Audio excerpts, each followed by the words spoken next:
সারা শরীরে পিস ছড়াই গেছে। তারপরে ব্রাহ্মণ মন্দিরে যে ব্রাহ্মণ উনিরে বলছে এই মহিলা তো মারা গেছে, আপনি ধর্মে যা করার কাম করে আমরা জায়গা জনি কইছে ভাই জায়গা ব্রাহ্মণে আর দু তিনজন মিলে আমার থামাটা ধরছে যেরকম কই মেয়ে যাও কই মহিলা মুছে সাতটার মরে নাই সাতটা এখনো মন্দিরে ভিতরে।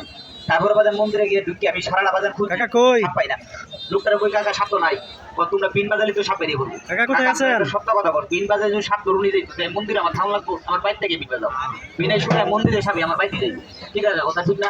যখন আমি বলছি কাকা এটা ধুলা ভরা দিলেই বোঝা যাবে, ধুলা ভরা দিয়েছে কাকা সাপ বাইরে না। তারপর আমি করি চালান দিয়েছি, করিটা বাজার ঘুরতে ঘুরতে গিয়া মন্দিরের সাইডে ছিল একটা ইঁদুরের গাথা। সাপে কিন্তু গাথা করে না, ইঁদুরের গাথা কিন্তু সাপে বসবাস করে। মন্দিরের সাইডে ছিল ইঁদুরের গাথা, এই গাথার মুখে গিয়ে করিটা বয়ে বসছে। তখন বাজার আমি গাথা থেকে তাকাই সাপের গ্যাস আইসে যে একটা ডাক হয়েছে, ডাক দেখে আমি বুঝছি সাপ গাথার ভিতরে আছে।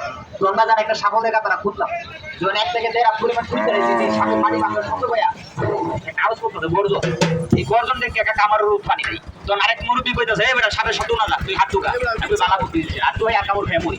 এটা ভাই সাপরে কিন্তু সাপনিও খেলা করে, কপাল খারাপ হলে সাপরে কিন্তু সাপের হাতেই মারা যায়, সাপে কিন্তু একটা কালো খাতি করে না।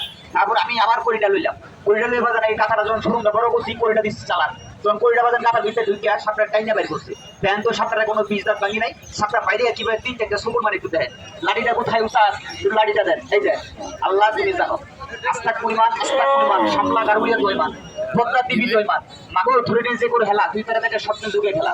6 পুত্র খাইছিস তুই কালিদাস সাগরী, 1 পুত্র খাইছিস তুই শেষ পেশ লোহার ভাষা বলে বাগান ডাকনা সরাই আমার রূপ ভয় পাইতেছে। কেন ভয় পাইতেছে রাগ করি না, এটা বহু সাপুরে সাপুরে রাতে মারা গেছে। বাগান আপনারা কোনো ভয় নাই, কেউ দৌড় মেরেন না, দৌড় দিবেন কখন আমি কই দিই যখন এই সাপের বাইরে ফুস করবো আর এই ফুস দেখে যদি আমি ডরে ঠেলা দৌড় মারি মাইক ফালায় আপনারা মারবেন দৌড়। গ্রামেরা চিন্তা করবেন সাপুরে দৌড় মারছে ডরে ঠেলা আমি কি থাকি না মনও নাকি। আমি যদি ভাই 5 কিলো যাই আমরা যাবেন 10 কিলো দুইটা, এটা আমিও জানি না, যাতে রিস্ক না হয় এই সিস্টেম আমি দেখাচ্ছি সমস্যা নেই। এই দেখ যেভাবে আমি সাপটা কাটাতে বাইর করছি এই সিস্টেমে আমি বাইর করবো। এই দেখেন আপনার টিভিতে দেখছেন দুই নাকি সময় দেখছেন আমু সুবিধায় সাপুরের সর্দার করিলে মন্দ করে হু মারে করে উড়ে জঙ্গলের ভিতরে সাপের দূরে নিয়ে আসে, এই সিস্টেমে আমি সাপটা বাইর করি। কিভাবে বাইর করি হ্যাঁ কাকা ঠিক হয়েছে। এই দেখেন এই যে করি জানেন তো ছেলে শুনে না বাবার কথা, মেয়ে শুনে না মার কথা, আর করিটা কিভাবে আমার মুখের কথা উপর উঠে আর ওটা লগলাম ডাকনা সরাই দিব, সাপটা বাইরে করি তার বাইরে করবো। দেখেন তো আমার হাতে হাত দোষ দিব না, সবাই একটু বলো করে হাতের মানে একটু ছাড়বেন।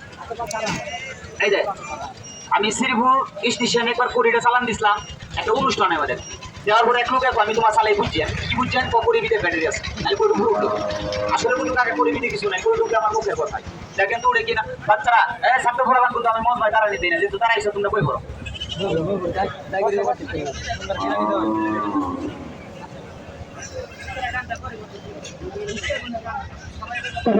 আল্লাহ রহমত নাজিল করো, কোনো ক্ষতিতে না হয়, ক্ষতি হইলে এই লুকে দিস আমার জন্য।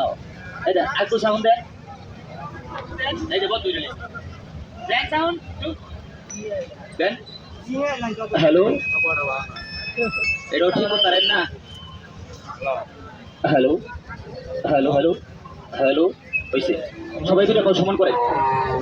আর এই খেলাটা একটা মনে করবো ভাই কোনো পেটা দাঁড়াবেন না, কেন আমি আদমি কিন্তু আউলিয়া বেদবি কিন্তু একটা শয়তান আল্লাহ পাক রব্বুল আলামিন আদবকে ভালোবাসে কোনো বেদবকেরা সেই বাজার অনুরোধ বেদবি করে খেলাটা কেউ নষ্ট করবেন না। দেখেন তো এটা উপরে উঠে কিনে একটু ফলো করবেন সবাই, হাতের বান্ধে একটু ছাড়বেন কিন্তু ভাই ভিডিও করা যাবে না, এটা আমি বড় বড় প্রোগ্রামে দেখাই টিভিতে দেয়নি, এটা ফুটপাতে দেয় এটা ভাই মান থাকে না তখন আমাদের নিবে না টিভিতে, কথা কি বুঝতে পারছেন? সেই তো ভাইয়া